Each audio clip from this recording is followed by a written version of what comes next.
What's up, everybody? It is Josh over here with the Manchise, coming back at you guys with another UFC Fight Night breakdown. This weekend, got a much anticipated matchup between Colby Covington and Tyron Woodley. That's going down in the welterweight division. I can't wait for this one, man. These guys have had some bad blood for quite a while now. And it looks like the stars are finally going to align. Let's keep our fingers crossed and hopefully nothing falls apart last minute with this one, because this should be an exciting one. And really, this is an action-packed card. Real quick recap of last week. Had a decent weekend last week. It sucks. I could have made a lot more money if Roosevelt Roberts didn't get knocked out, choked, after basically getting hurt on the feet by Kevin Kroom really quickly in the first round of his fight. And I'm killing myself, man, because if you watched my video last week, I broke down his original fight against Matt Frevola, and I mentioned that Matt Frevola was someone I was going to have a ton of exposure to.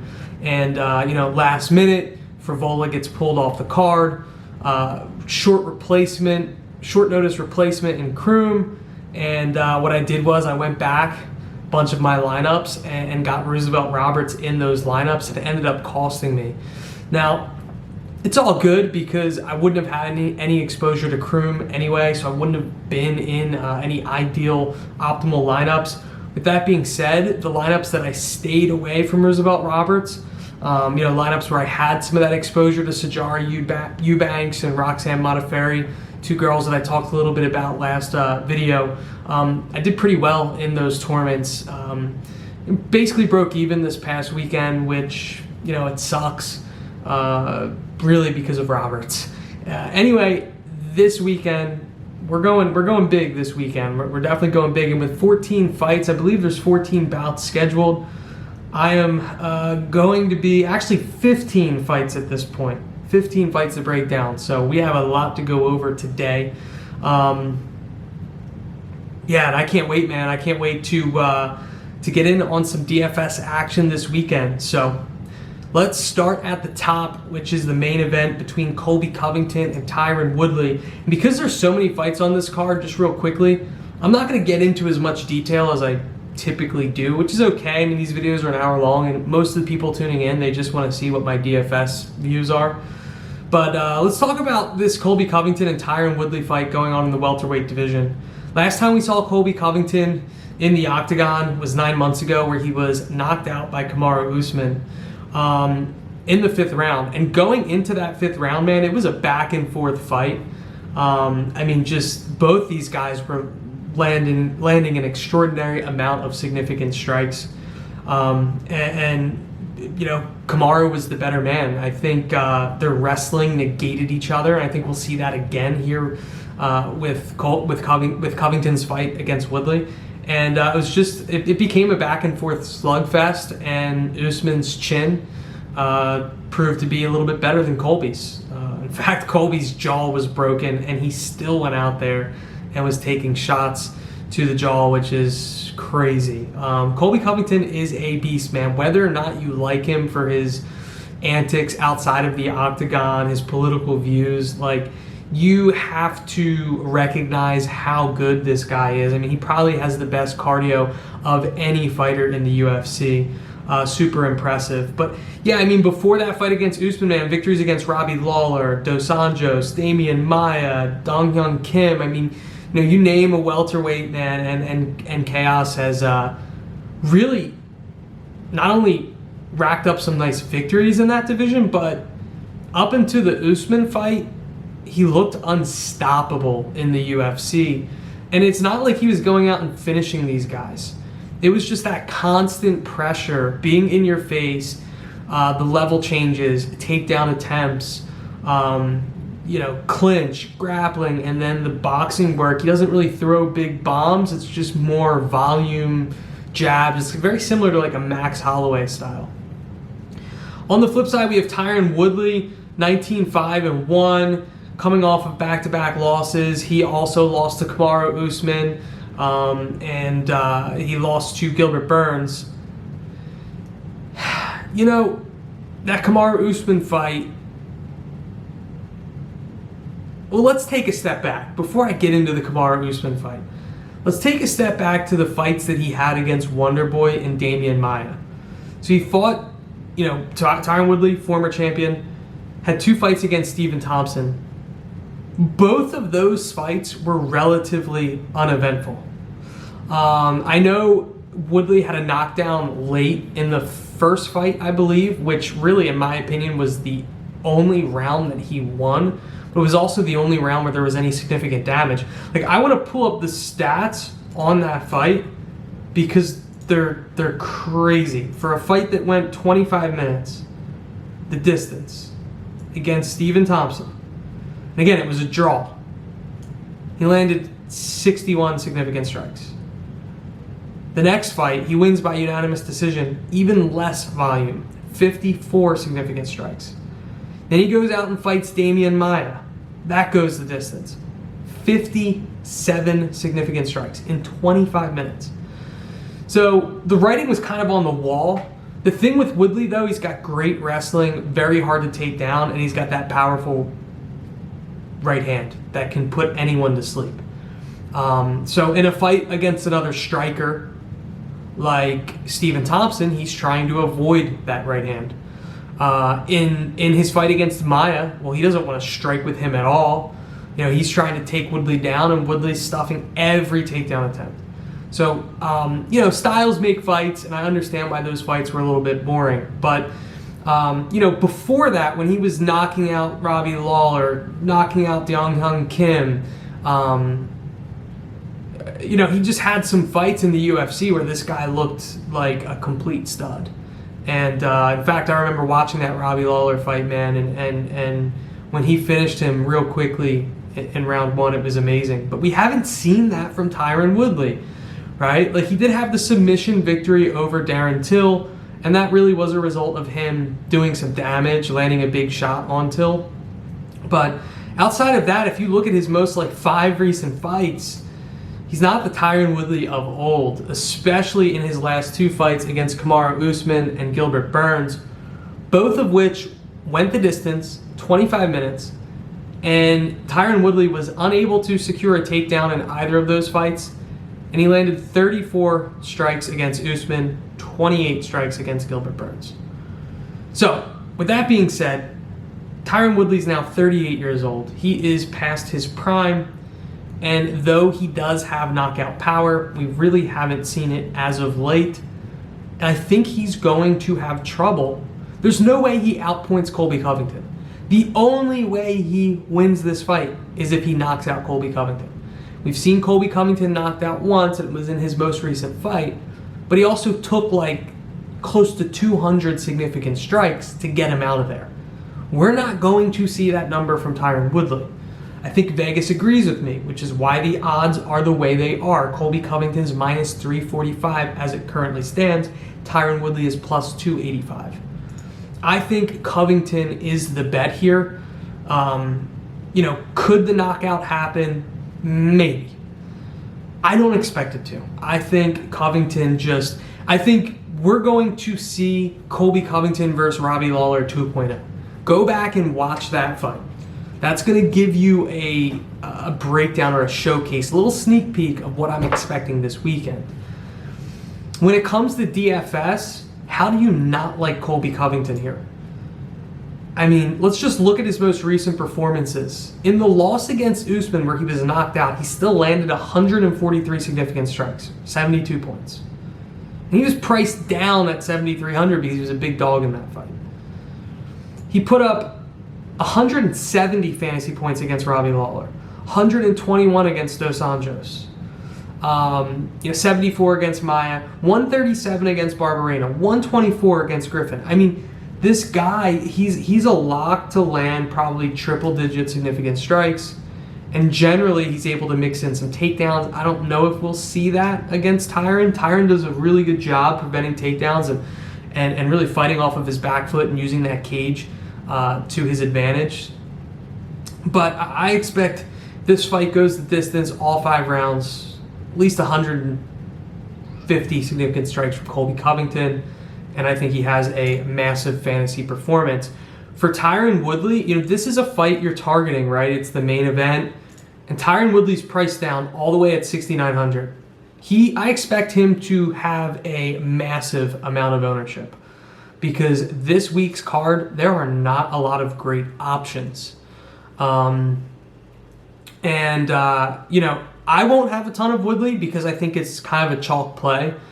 Chase that knockout for a guy that you're only paying 6,900 for. But I will definitely have some exposure to him in certain tournaments just to diversify my lineups.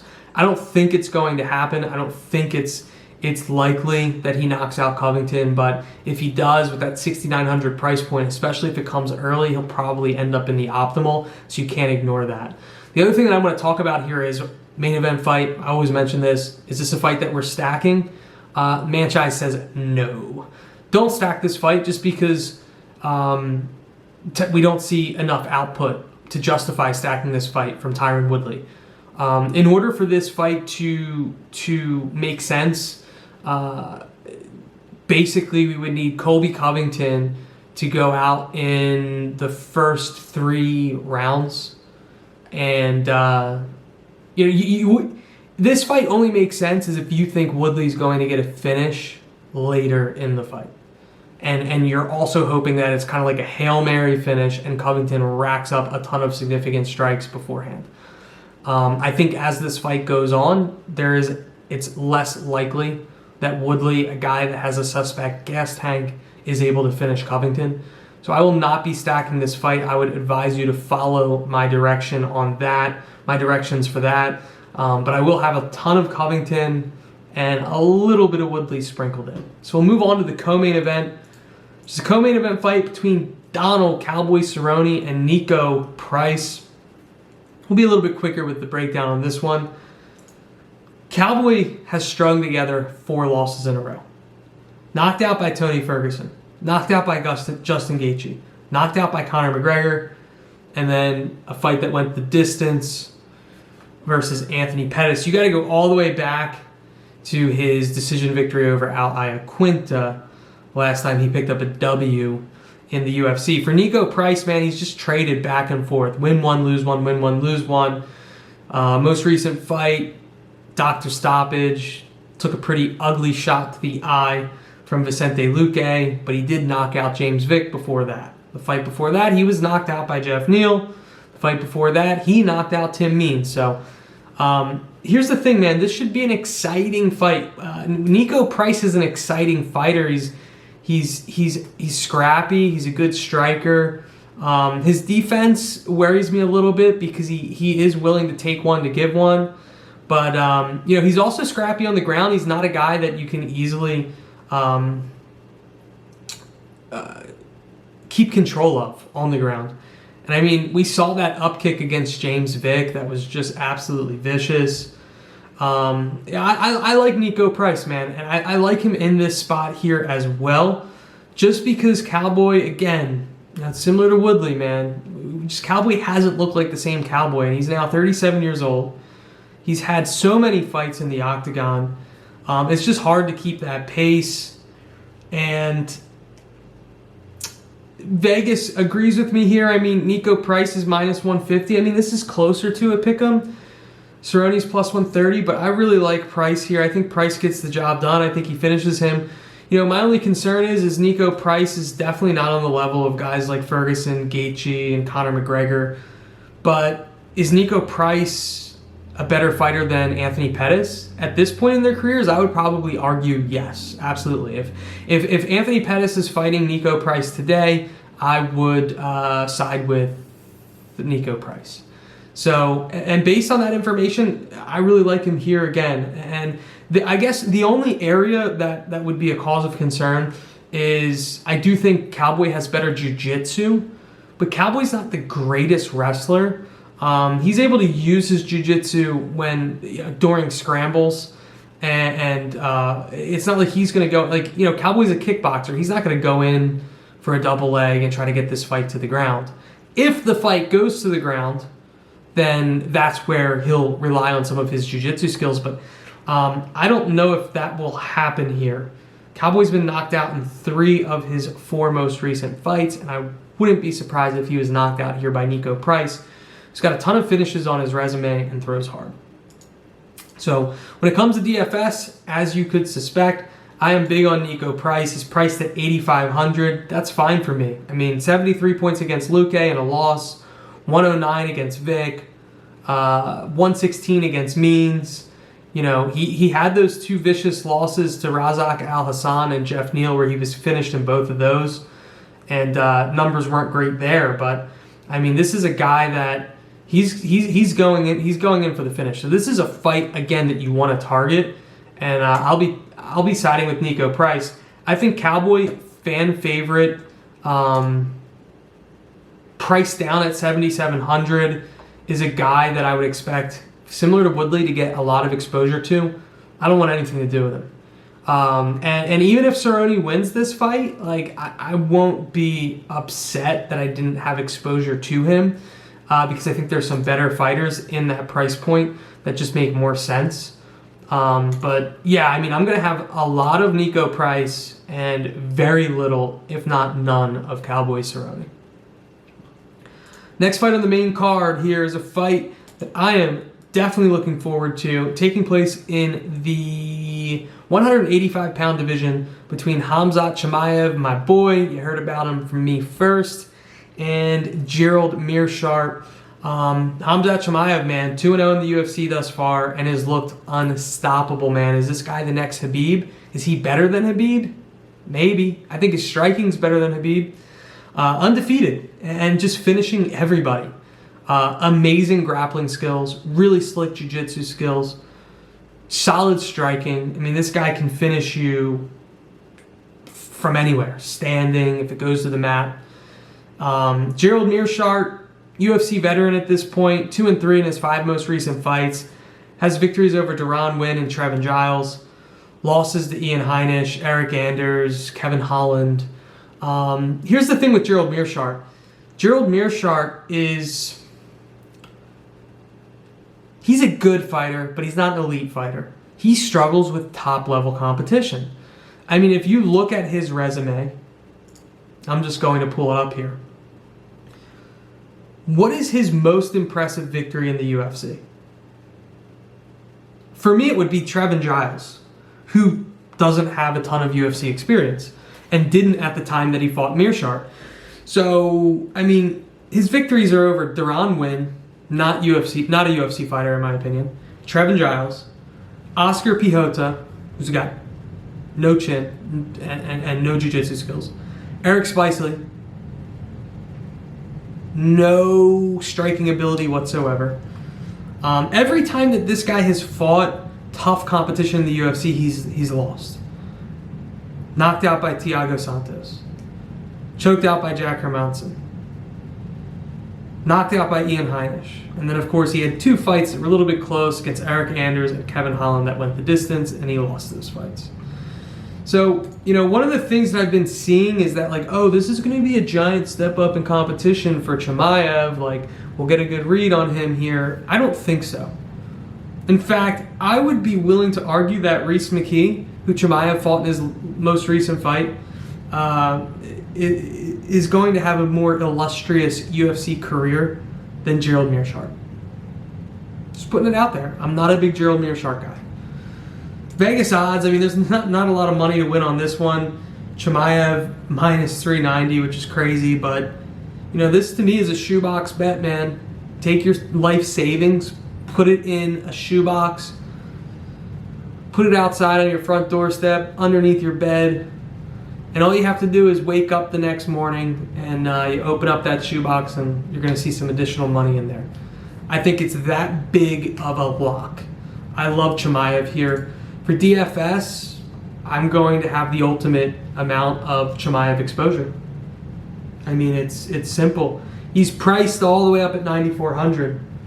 But when he fought McKee, he was priced up at 9,800. So, and even then he put up 124 points. It was justifiable. I think he finishes Meerschaert early. I think he puts up another 100 points. I think he lands some significant strikes, gets him to the ground and chokes him out. Now, Meerschaert does have better jiu-jitsu skills than the fighters that Chimaev has fought thus far in the UFC, but I just don't see Meerschaert being able to outstrike him, and he's definitely not going to be able to prevent him from taking him down. Meerschaert's got a 46% takedown defense, which is lousy. So he's got decent jiu-jitsu skills. If he gets you to the mat, that's where he has an advantage, but I think he's going to be on the bottom, taking huge, heavy bombs from Chimaev. Chimaev is going to get a finish in that one. All right, so the next fight on the main card is a fight that's taking place in the light heavyweight division between Johnny Walker and Ryan Spann, and this is definitely a fight I am looking forward to. These guys are massive for the light heavyweight division. Johnny Walker 6'6", Ryan Spann 6'5", and this is a close fight when I look at the odds here. Ryan Spann's plus 105, Johnny Walker minus 125. Start off with Johnny Walker, who, he's a big boy. He's got a lot of power in his hands, really nice kick techniques, elbows, but he's coming off of two losses. He was knocked out cold by Corey Anderson. That was a surprise to just about everyone. And then 6 months ago, he fought Nikita Krylov. That went the distance. Lost that fight. It was a pretty close fight. Before that, man, Johnny Walker was on a tear. Knockout victory over Misha Serkinov. Knockout victory over Justin Ledet. Knockout victory over Khalil Roundtree. Now, are those guys on Ryan Spann's level? That's what we're going to find out. I mean, Misha Serkinov is a pretty good fighter. I think he's probably on par with Ryan Spann. Ryan Spann he's been undefeated in the UFC so far. Hasn't fought top-level competition. Johnny Walker will certainly be a step up in competition for Ryan Spann, but he has victories over Luis Enrique, Antonio Rogério Nogueira, Devin Clark, and most recently Sam Alvey. That last fight against Sam Alvey does concern me a little bit because it was a close fight and Ryan Spann had a significant size advantage and it did go the distance. He was unable to get Sam Alvey out of there. For Ryan Spann, I mean, he's a big guy, but he's not the heaviest puncher. I mean, he has finished people in the past, and we have seen it in the UFC. He did knock out Nogueira, who's way past his prime at this point. But really, where Spann makes his money is with his submission skills. Right? He's got some really nice guillotines. That's kind of his specialty. He's got those long arms, and also rear naked chokes as well. If he is able to get you in an undesirable position, he can put you away. He trains with Fortis. I mean, they're one of the top gyms around right now. I can see why this is a toss-up, especially because Johnny Walker just hasn't looked as good in his most recent fights, specifically that fight against Corey Anderson. Corey Anderson's not known for being a violent striker or a guy that can put you out. He's more known for his wrestling ability.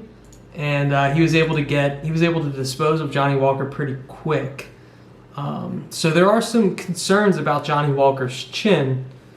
And the other thing about Johnny Walker here is he's fighting a guy that is his size. Generally, Johnny Walker, when he's in the ring, he's got a pretty big size advantage against his opponents.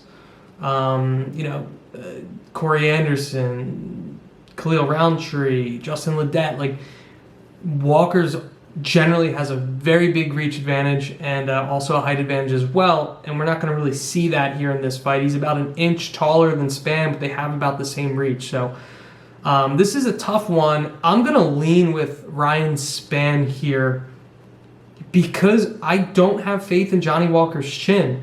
And Ryan Spann's got a record of 18-5. The last time that he took a loss was on the Contender Series, all the way back in 2017, when he was finished by Carl Roberson, Carl Roberson's no slouch. He's a good fighter, man. I mean, he's been solid in the UFC thus far. I know Roberson has lost to Glover and Marvin Vettori, but, those guys are legit competition.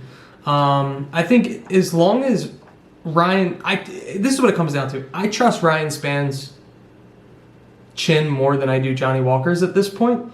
And in addition to that,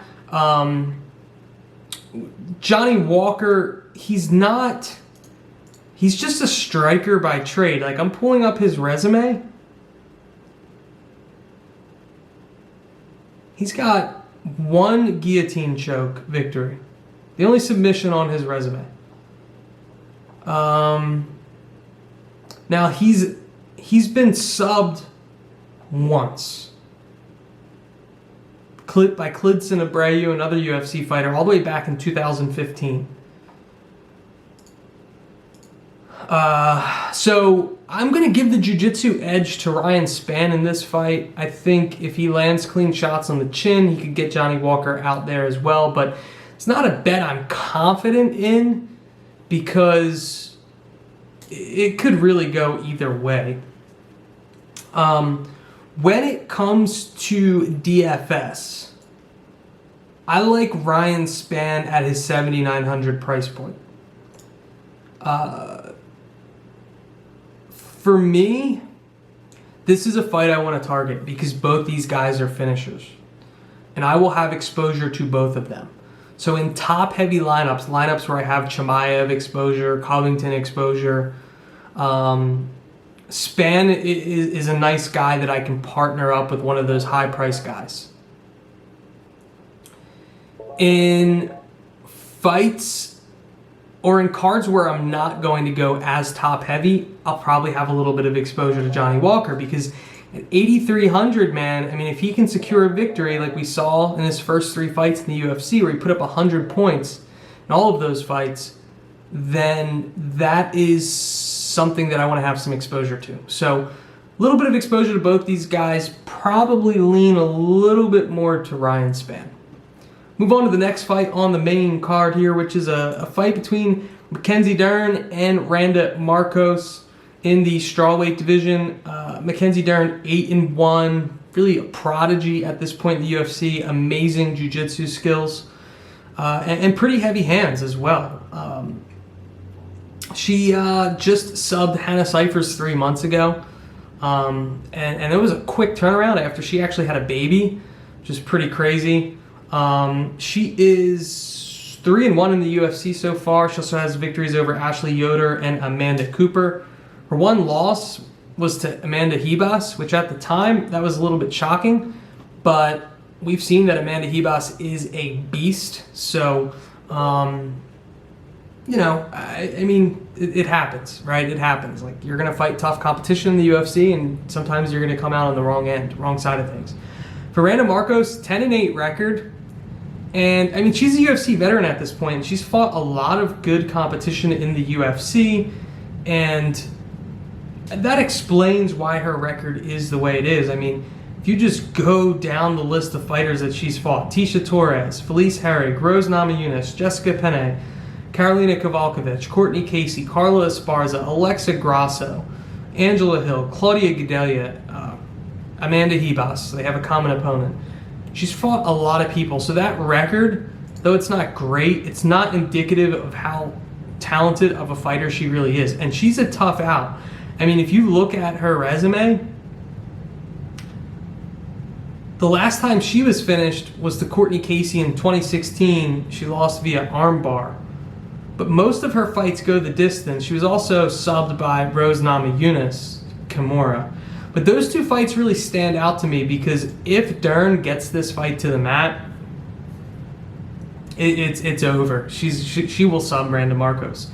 And Dern has looked like she's really improved with her striking, and she throws hard, man. She haymakers from the hip. So I really like Mackenzie Dern in this one.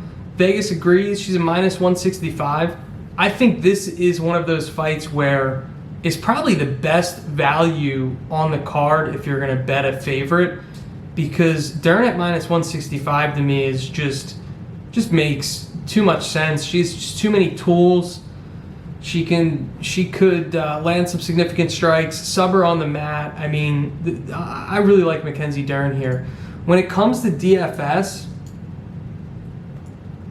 Dern is priced up at 8,700, which isn't a bad price point for her because really outside of that loss to Hebus, she's been in the 90 to 100 point range so far in the UFC. So again, this comes down to roster construction and exposure to Mackenzie Dern. It's, are you going to go top heavy and have guys like Chimaev and Covington, or are you going to fade those fights and look to construct a lineup that has fighters that are priced in the high 8,000s, such as Mackenzie Dern? And I'm going to have my fair share of Mackenzie Dern. I really love her in FanDuel this week. For Randa Marcos, 7,500.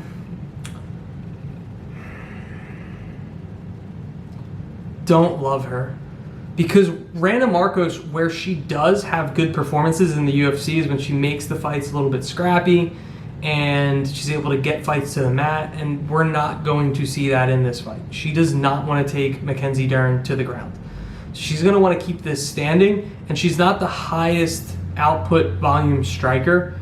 In fact, the most significant strike she's ever had in a fight was against Ashley Yoder, where she put up 78 significant strikes. That one went the distance, but she never even has come close to that number previously. I mean, generally around the 40s is what you're looking at from Randa Marcos. So if you think that she can eke out a decision victory here, then she's not a bad choice for cash games, but in tournaments, I don't see a lot of upside as far as scoring potential, so I will not have really any exposure to Randa Marcos. So we'll move on to the next fight.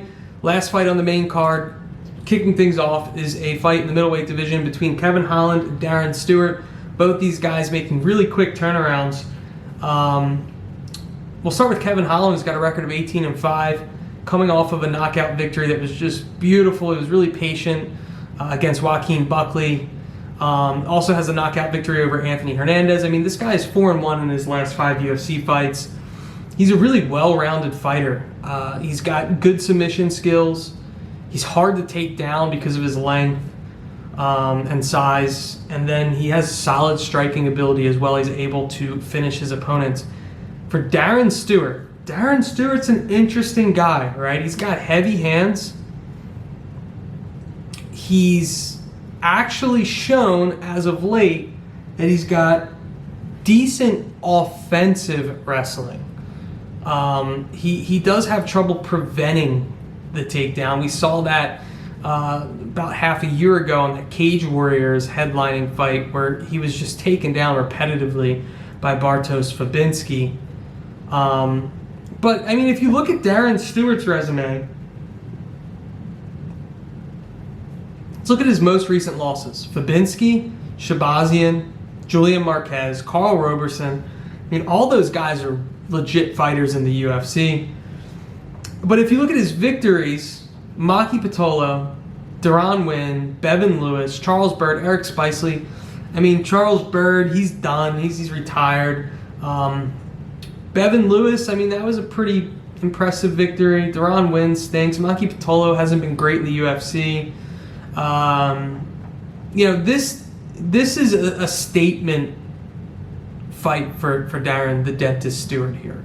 If he can pull out a victory against Kevin Holland, that'll really propel him in his stature in the UFC, but I don't think we're going to see that in this fight. Vegas has the odds at this one as Kevin Holland's minus 250, so he's a pretty significant favorite here. Darren Stewart plus 210. My money would be on Kevin Holland. I think he has a striking advantage. I think he has a jiu-jitsu advantage, and I think his wrestling is good enough. And in all honesty, Darren Stewart doesn't rely on his wrestling enough. I think this is a fight that stays standing, and if it does, Kevin Holland should be able to pick apart Darren Stewart. Let's just pull up Kevin Holland right here. Last L that he took was to Brendan Allen. The end of last year, where his rear naked choked. I mean, this is a guy that went the distance with Thiago Santos. So he's got a solid chin. He's never been knocked out in his professional career. So I really lean Kevin Holland here. When it comes to DraftKings, Kevin Holland's priced up at 9,100. It makes sense to me.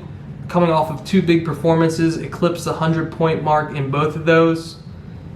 But it's difficult for me because it's difficult for me to get to Kevin Holland in DraftKings because of Covington and Chimaev, who I think have higher potential to score more points, or more potential to score higher points. So I will have some Kevin Holland sprinkled in just to diversify my lineups, but I'm going to have more exposure to Covington and Chimaev, which is going to make it difficult to get Holland in my lineups. For Darren Stewart, priced all the way down at 7,100, it's not horrible because, you know, he's a guy that he's rarely finished. He'll go the distance. He went the distance against Shabazian. Went the distance against Barroso. I mean, he was subbed by Marquez and Roberson. I'm scared that he could be subbed here by Kevin Holland, in all honesty. I'm not going to have a ton of Darren Stewart exposure, but he's not a bad dart throw at 7,100. So we'll move on to the main featured prelim here, which is a fight between Mirsad Bektic and Damon Jackson. Now, Damon Jackson is taking this fight on short notice. Mirsad Bektic, original opponent, Eduardo Garagori, was removed after some cornermen, I believe, tested positive for COVID. Mirsad Bektic coming off of 2 losses in a row. One of them was a tight one against Dan Ige, split decision loss. And then he was knocked out by Josh Emmett. But before that, had a nice victory over Ricardo Lamas. I mean, Mirsad Bektic, and then, you know, the fight that always stands out for me with Mirsad Bektic was that fight against Darren Elkins back in 2017, where he dominated that fight in the early rounds, gassed out, and Darren Elkins was eventually able to head kick him and finish him. It's one of the craziest UFC performances ever. I am a Mirsad Bektic believer. I mean, he trains with TriStar. He's getting reps with really good fighters out there. But the tough thing about Bektic is he struggled against top competition. He got knocked out by Emmett. Didn't look great against Ige. Even his victory over Ricardo Lamas was a split decision victory. And he's a big favorite here. This fight was just announced, so I don't even have odds on this one. But I will tell you this, Damon Jackson is no slouch, man. He's making his UFC debut here. He's going to have a size advantage. And he's a guy that's fought for LFA. He's fought for the PFL. He's fought against good competition. In fact, I was looking at Damon Jackson's resume. He's fought Yancy Medeiros. Oh yeah, he did fight in the UFC. Oh, you're right. Back in the day, he fought Yancy Medeiros in the UFC. He also had a fight against Ronnie Jason as well. All right. Also fought Kevin Aguilar in the LFA. So this is a guy that's fought tough competition in the PFL and in the LFA. So though he was out of the UFC for a while, it's not like he's never fought a fighter on Bektic's level. Now, Bektic is priced all the way up. And the other thing about Damon Jackson, before I continue, another Fortis MMA guy. And we've seen these Fortis fighters have been on a roll.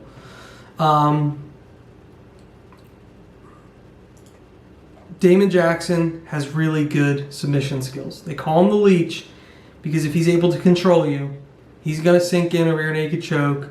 He's going to sink in an arm triangle. He'll pull an arm bar. He's got really good submission skills. Bektic has good grappling skills. But is he going to want to grapple with a guy that is as well-versed in jiu-jitsu as Damon Jackson? We shall find out. Now, when it comes to DFS, Bektic is priced up at $9,500, and that price point was created when he was a huge favorite against Eduardo Garagori. I don't think he will be as big as a favorite here in this fight against Damon Jackson. So I don't expect to have any exposure to Mirsad Bektic. We don't have a price on DraftKings yet for Damon Jackson. If that ends up being in the low sevens, he's a guy that I'll have exposure to because of his finishing ability. And he's a threat to sub at any point. So at this point, I don't know. We'll get that salary soon. And when we do, maybe I'll end up sprinkling in some Damon Jackson into some of my lineups. Move on to the next fight, which is a fight between Miguel Baeza, Carmel Thunder, versus Jeremiah Wells, who is making his UFC debut. It's a guy that fights out of that Philly fight scene, CFFC. A lot of the fighters that have come out of there have looked really good in the UFC. But here's the problem with this one. Jeremiah Wells is 5'9", fighting Miguel Baeza, who's 6'2". Jeremiah Wells is a guy that doesn't mind striking back and forth. I don't know if that's a good idea against Baeza, who's got just ridiculous hands. Knocked out Hector Aldana, knocked out Matt Brown, 2-0 in the UFC. Now, I will say, in that fight 4 months ago against Matt Brown, he was hurt pretty bad. Took a big shot on the chin. Looked like that Matt Brown was going to get out of there. Baeza survived. Beginning of the next round kicks off. Baeza just lands a vicious left hook. Finishes Matt Brown. For Jeremiah Wells, who's 8-2. Look at his resume. He's never been finished before. So that's good. You like to see that here. Now, I still lean Baeza. I think he's a guy that's only going to grow and get better with more experience. But I don't know if I'm comfortable betting him at -325. So this is a fight I will be avoiding. When it comes to DFS, Baeza is priced at, let's just take a look at this. I don't even have a price on Baeza. So again, another fight that has come together here pretty quickly, added to this card because of Mickey Gall's withdrawal. That was the original fight. It's funny because Mickey Gall's from that Philadelphia area as well. They're going right back to the well and grabbing another guy in Jeremiah Wells. So we'll see what the price points are. But based on the odds, I would expect Baeza to be high 8s, low 9s. And again, hard for me to get to him at that price point on this card. Jeremiah Wells should be priced down, low 7s. And at that point, maybe he's a guy that you're going to look at. Because, as a dart throw, because we saw in Baeza's most recent fight that he can be touched, he can be damaged. So, we'll see when those salaries get released.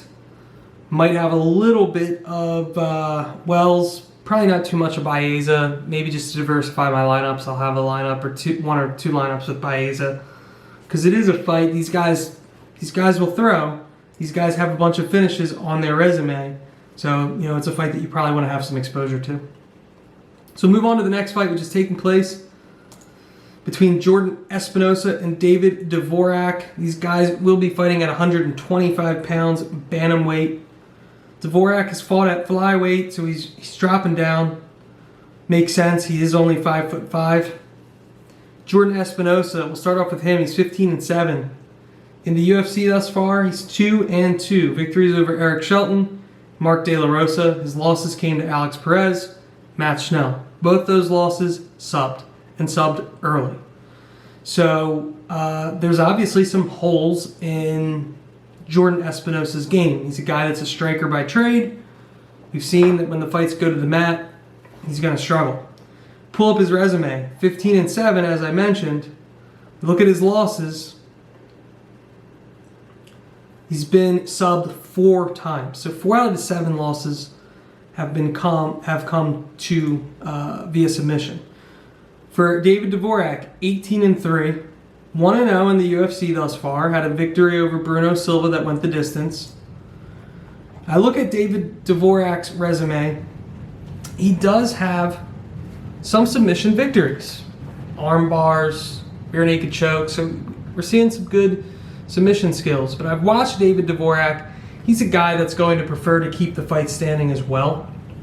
He's a guy that's got some finishes on his resume, striking. So this will be interesting because I think if this stays standing, Espinosa might have an edge here. Dvorak and Espinosa, this fight is a pick'em in Vegas's eyes.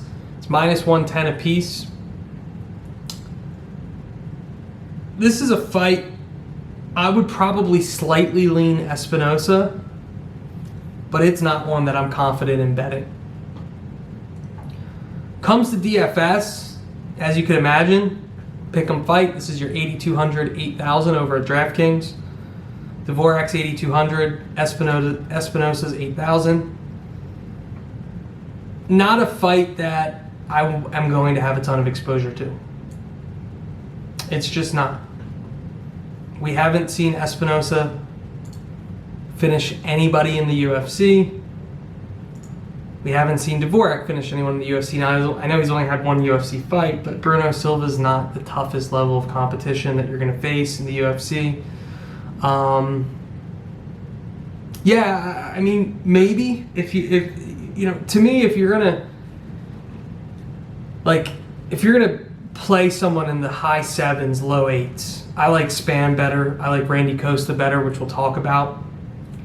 But if you're looking for a pivot, Espinosa's not a bad pivot because if the fight stays standing, he's shown that he can rack up strikes. He had 126 significant strikes against De La Rosa in June. So if you want to be bold, go ahead and throw Espinosa in the lineup. I don't think I will have too much exposure to either of those fighters, though. Move on to the next fight on the prelims here, which is a fight taking place in the bantamweight division between Jessica Rose Clark, and UFC newcomer Sarah Alper, who was on the Contender Series, where she subbed Shannon Young, which is pretty impressive. And she also fought with LFA, so she's fought some decent competition. Sarah Alper is a wrestler, and that's where she's going to have an advantage in this fight against Jess Rose Clark here, who is coming off of 2 losses. She lost to Jessica Ai, she lost to Pannie Kianzad. Now, we haven't seen Rose Clark in quite a while. Her last fight against Kianzad took place 10 months ago. And the fight before that against Jessica Ai was 2 years ago. She hasn't been the most active fighter. Now, Jess is a decent striker, right? She has a victory over Beck Rawlings. She had a victory over Paige Van Zandt. She fought over with Titan FC. It was pretty impressive over there. And she is a favorite in this fight, and I get it because she has more experience against top-level competition. So the odds are Jessica Rose Clark minus 225, Sarah Alper plus 185. But watch Sarah Alper, man. She's tough. I know she does have 4 losses, but only one of those losses was by a finish, and that was all the way back in 2014 against Delaney Owen. It was a regional fight where she was choked out. She's been on a nice little streak here, 3 victories in a row, 2 of which were finishes. And like I said, if you watch her, man, she's got good wrestling, solid wrestling. So I want to pull up some of the stats on this one because I want to take a look at Jessica Rose Clark's takedown defense. 62%. Average, not great. Sarah Alper is able to take, and I will say this, Sarah Alper is the thicker fighter. If she's able to take Jessica Rose Clark down to the ground, she could win this fight very easily. So if I'm going to lean one way, I think I'm going to lean with the underdog here, Sarah Alper. And when it comes to DFS, another fight that I'm avoiding, won't have any Jessica Rose Clark. She just rarely puts up a ton of points. And Sarah Alper, and Clark's priced up at 8,900. That's crazy to me. For Alper, priced all the way down at 7,300. Perfect for tournaments. Perfect for cards where you're going to have a Chimaev or a Colby Covington, and you need an underdog. So I like Alper here, especially if she can secure some takedowns. She'll rack up some points. All right, moving on to the next prelim, which is a fight that's taking place in the bantamweight division between Randy Costa and Journey Newsom. Two guys that don't have a ton of UFC experience. We'll start with Costa, who's 5-1. He's got 2 UFC fights. He lost in his UFC debut to Brandon Davis, where he was subbed. And then he also, most recently, 10 months ago, was able to knock out Boston Salmon. And for Journey Newsom, he's had 2 UFC fights. He had a really tough UFC debut against Ricardo Ramos. That went the distance. He lost that one. And then he knocked out Domingo Pilarte 7 months ago with an overhand right that was really nasty. Pretty impressive, but that fight was overturned. No contest, as Journey Newsom failed a drug test. So USADA hopped in on that one.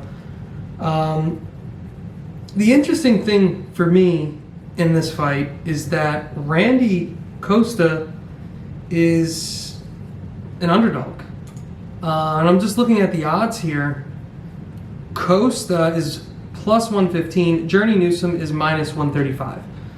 I would expect this fight to be more like a pick'em. And the reason why I say that is because though Costa is relatively new in his professional MMA career, the guy was a monster coming into the UFC. Fought over at Cage Titans, where he was 4-0, and he finished all 4 of those fights.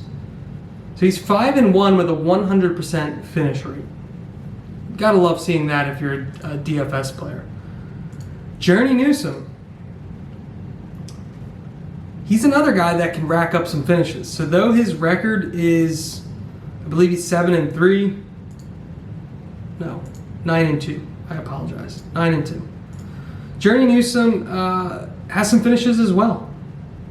Knocked out Soslan Abanikov, Chris San Jose, Tyson Lin, Anthony Zender, choked out Jordan Mackin. I mean, these are regional promotions, so, don't know what you can say about those. Did have a fight early on in his career against Benito Lopez, King of the Cage. He was knocked out in that one.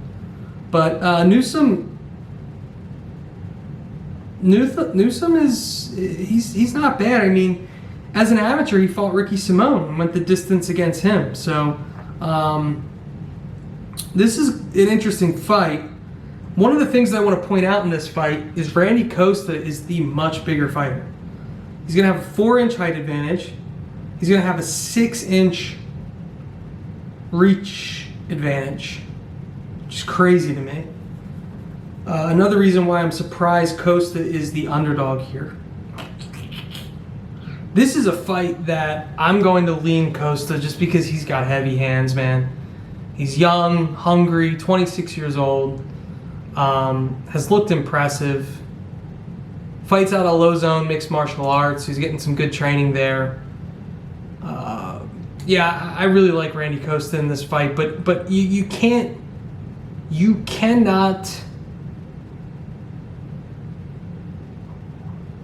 With Journey Newsom, he's a good, well-rounded fighter. Solid jiu-jitsu, decent striking, but he's going to have to get on the inside against Costa. And he might struggle with that because Costa drops bombs. So, can't count Newsom out in this one, but I lean Randy Costa. Now, when it comes to DFS, because Newsom is the favorite, he's priced at 8,400.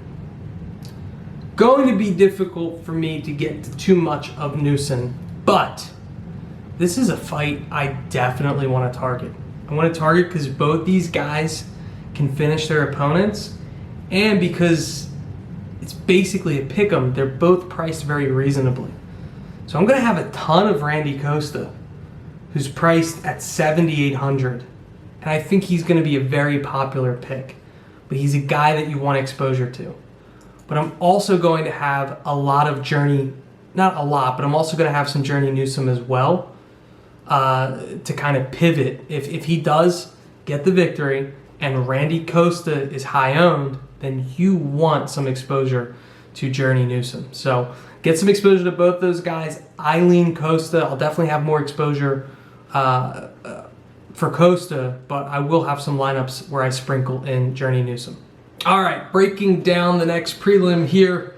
This is a fight that's taking place in the women's flyweight division between Mayra Bueno Silva and Mara Romero Barella. I feel like every card there's that one fight that I'm just not really looking forward to, and this happens to be that fight.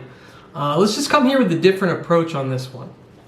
If you're the UFC and you're signing talent to the UFC, so if you're Dana White, Sean Shelby, Mick Maynard, like you're looking to bring in fighters that are going to compete for a title, or skilled fighters that are also highly marketable, fighters that are going to sell pay-per-views.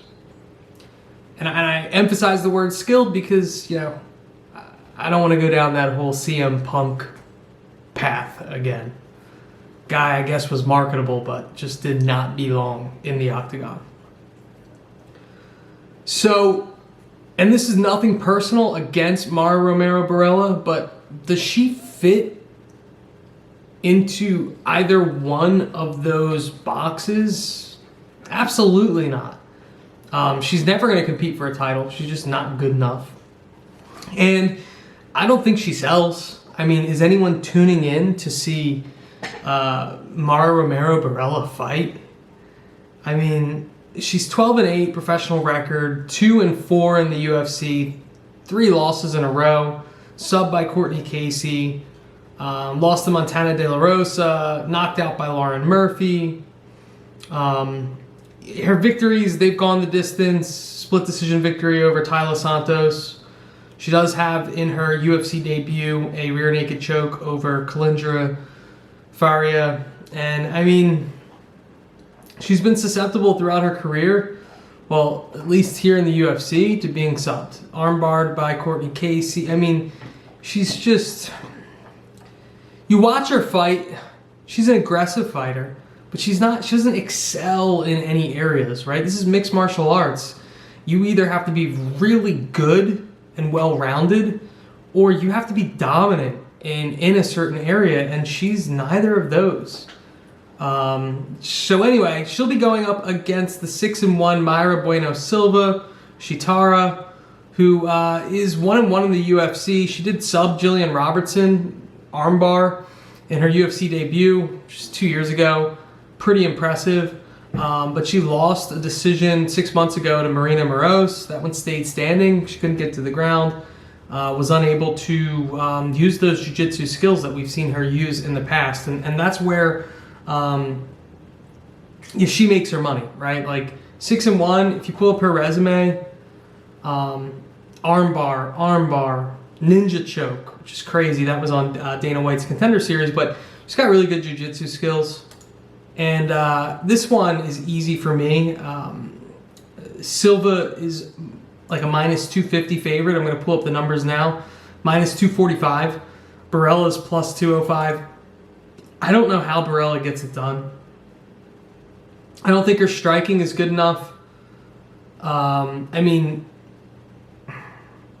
the first thing is, let's just pull up some stats. Let's pull up some stats, because I don't like to just make baseless claims. Barella's takedown defense is 66%. Is actually better than what I expected. But she still gets taken down. And if she gets taken down by Silva, she's going to be tapped. And that's what I expect to happen here.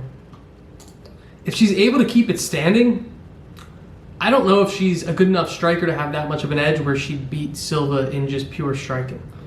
So I really like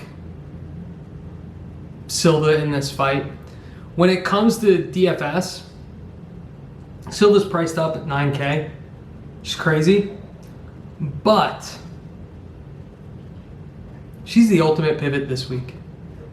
Because there are going to be individuals that are going to be dipping into Covington and Chimaev and Kevin Holland. And if you are looking to pivot from those fighters, Bueno Silva is the ultimate pivot because she could very easily pull out a early submission victory against Barella. Barella is priced down 7,200, makes sense. She's horrible for fantasy purposes, and there would never be a scenario that I can think of that I would be comfortable putting her in my lineup. I mean, that sounds crazy, but I mean, honestly, there's the cash tournament. I'm staying away from Barella, and I would expect that this will probably be the last time we ever see her in the octagon. Moving on to the next fight here on the prelims, fight taking place in the bantamweight division. Andre Ewell versus Erwin Rivera. Man, Erwin Rivera is staying busy here since joining the UFC. So this will be his third fight in the past 4 months. Took a short notice fight against Giga Chikadze 4 months ago. Fought up a weight class. Ultimately lost that fight, went the distance, but he held his own. And then a month ago, he beat Ali Al-Kaisi, split decision victory. I didn't agree with that. I think Ali Al-Kaisi won that fight. Nonetheless, it was a close one.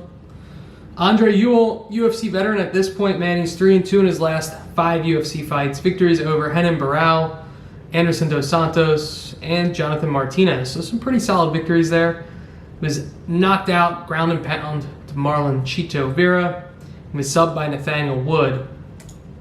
Difficult draws for Ewell. I mean, in all honesty, since he's been in the UFC, the guy's been very competitive and beating everyone he's faced. He's had trouble taking that step up in competition versus guys like Chito Vera and Nathaniel Wood. Good for him. Erwin Rivera, I don't believe, is on a Chito Vera or Nathaniel Wood level.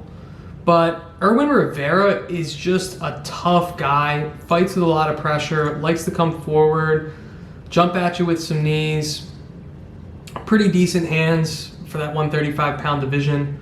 But he's a guy that gets involved in a lot of scraps, and I don't know if Ewell is someone that you want to scrap with because he is super long for the 135-pound division. I mean, he's 5'8" with a 75-inch reach. He's going to have a massive reach advantage in this fight. Should be able to control the distance. And the thing with Ewell is he's got really good submission skills, some really nice guillotines and Darce chokes. And I want to pull up Rivera's resume here. He's never been subbed. So that is one thing that's going for Rivera in his favor. But Ewell's no slouch when it comes to striking either. We haven't seen too much power from him in the UFC so far, but when he was fighting in LFA, he had some success knocking out opponents, and I think it'll eventually come to him in the UFC. He's not a power puncher, but again, he's long. If he catches you with a strike that you don't see, you can definitely go out. I don't think we'll see that happen in this fight. I think the most likely outcome here is Andre Ewell wins this fight, goes the distance by decision, basically on points. So I like Ewell here, minus 220, not a bad bet. When it comes to DFS, not a fight that I want to have a lot of interest in. Ewell's priced up at 8,800. He's never eclipsed 72 fantasy points in a matchup in the UFC. So, I mean, I'm not to say that I would completely stray away from him based on that statistic, but I want an opponent that he has. I want an opponent that's susceptible to being finished if I'm going to pay 8,800 for Ewell. Rivera's not a bad play at 7,400 this week. I just think some of the struggles that he had against Giga Chikadze, he might have here. I know Giga Chikadze's more kick-based because he has that kickboxing background, which is entirely different style of fighting than Andre Ewell, but one of the things that both of those guys will have in common against Erwin Rivera is their advantage in reach and length and being able to control the distance. And Erwin Rivera is really going to have to come on in, and he didn't do that too successfully against Chikadze. Maybe he can make some adjustments here. I wouldn't expect it. I think Ewell's just a better fighter all around, but Erwin Rivera at 7,400 is not bad because, again, this is a fight that could go the distance, and if he racks up some significant strikes, then he might, he doesn't have to, he only has to put up like 65, 70 points to match that 7,400 salary. Now, Casey was able to take him down twice, so if Ewell has the same success, then that would be a little bit tricky. Ewell does have good offensive wrestling though, 50% takedown accuracy. That's pretty solid. Rivera 70% takedown defense so far, which is a solid number as well. I don't think Rivera's going to want to take Ewell down to the mat. Ewell's got pretty slick jiu-jitsu, so definitely lean Ewell in this one. But for DFS, not going to have a ton of exposure to that fight. All right, next fight on the prelims: Darrick Minner versus TJ Laramie. We'll start off with Darrick Minner. Actually, let's start off with TJ Laramie. There's a reason why. TJ Laramie 12-3. He's on a nice little 4-fight win streak. Fought just a month ago on Dana White's Contender Series. He beat Daniel Swain. Dr. Stoppage had to come in and call that fight off. For TJ Laramie, man, he's, for this featherweight division, 145 pounds, he's not big. He's only 5'6", but he's a stocky guy. He's willing to engage. He'll put on the pressure, prefers to strike, and he's been successful with that approach so far. I mean, the one scary thing when I'm looking at TJ Laramie is he has been finished twice, both in TKO, which is a big promotion in Canada, and we've seen that the fighters coming to the UFC from TKO have really not fared well in the UFC. So that's one of the things that I was thinking about too in the back of my head. But he was knocked out in 2018 to Alex Morgan. Actually, was knocked out twice by Alex Morgan in over with TKO. But he does have finishes on his resume, so we see some TKOs, guillotine chokes, and I had the pleasure to watch a couple of his fights. Was able to find those on YouTube, and he impressed me. But he doesn't look like the greatest prospect entering into the UFC octagon. I didn't watch any of his fights and think, oh, this is a guy that'll eventually be like a top 10 fighter in his weight class. For Darrick Minner, let's go back to Darrick Minner. 24-11. This will be his second UFC appearance. He fought 6 months ago against Grant Dawson and was subbed. And it's amazing that Grant Dawson was making that 145-pound weight. And he struggled with it. He's no longer going to fight at 145. Massive 145er. Very tough UFC debut for Minner to take on an opponent like Dawson. But I want to go over Minner's losses recently. I'm going to give you some names. So we just talked about Grant Dawson, Herbert Burns, Kevin Kroom, Jordan Griffin. So it's tough. You're looking at a fighter that has 11 losses on his record, but if you look at his 4 most recent losses, these are all against guys that have been really darn good in the UFC. Maybe outside of Jordan Griffin, but he's definitely been successful. He has victories in the UFC. So I think Minner's just had some tough draws here, and he's fought really good competition. Minner has way more experience against top-level competition than TJ Laramie. I mean, this guy's fought Grant Dawson, Herbert Burns. Like, these guys are not slouches, man. Laramie has not been in a ring with a guy like Grant Dawson or a guy like Herbert Burns. Minner's got really good jiu-jitsu skills, man. Just real slick. He's a solid wrestler. But if he gets you in a triangle or rear naked choke, guillotine, he's going for the neck. That's just what it comes down to. And if I look at his resume here, let's go down the list of victories he has. choke victory over Charlie Dubray, triangle choke over Terrence McKinney, rear naked choke over Clay Collard, rear naked choke over Joey Munoz, guillotine over Chuka Willis, guillotine over Will Shutt, guillotine over Justin Overton, guillotine Zach Smith, triangle choke Bill Camry. So we are seeing what Darrick Minner brings to the table here, and that he's got some pretty solid chokes. And I love to see that in DFS because this is a guy that's a pretty big underdog, and he's a guy that's a high finishing rate. So I like Minner here. I just do. I think he's the more experienced fighter. I think he's got.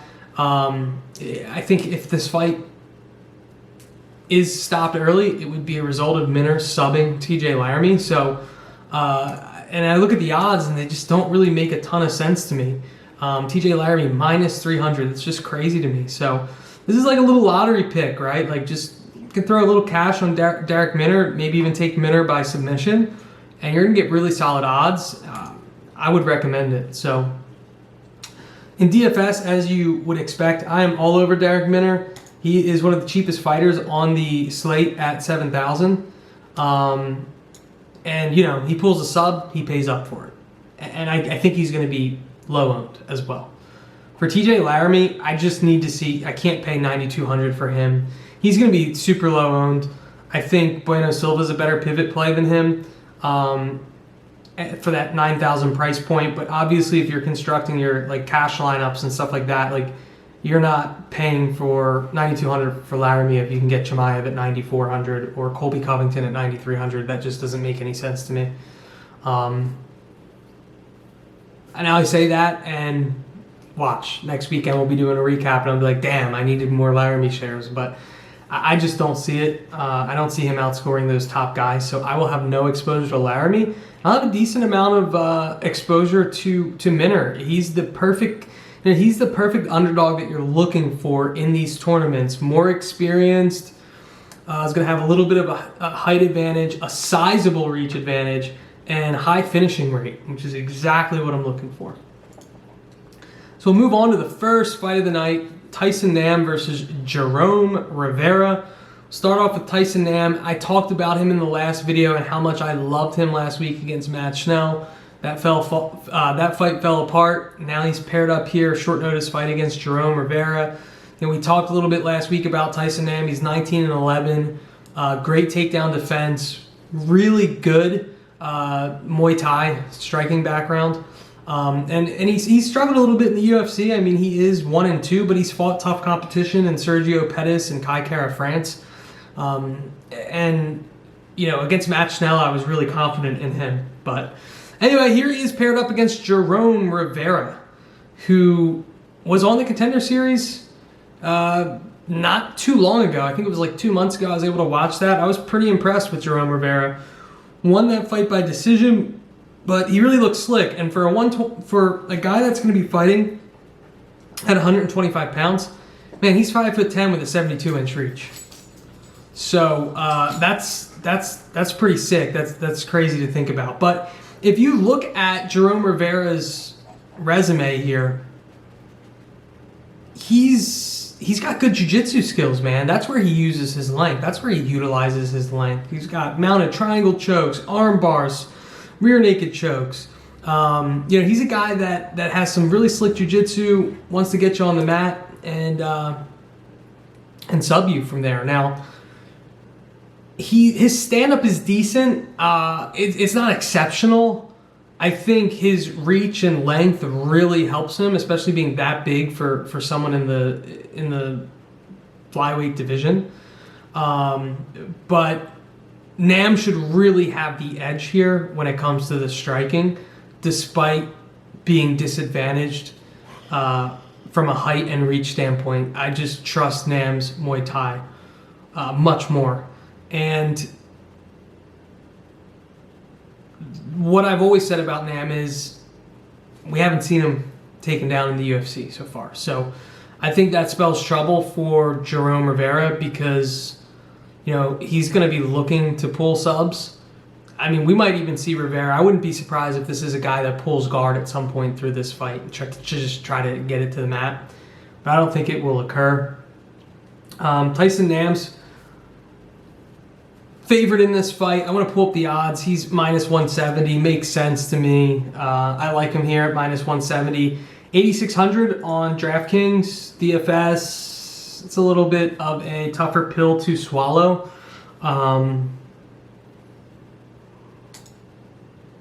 Just because we haven't seen a ton of finishes from him. I mean, I know in his last fight he knocked out Adeshev, but that was also another fight that took place short notice.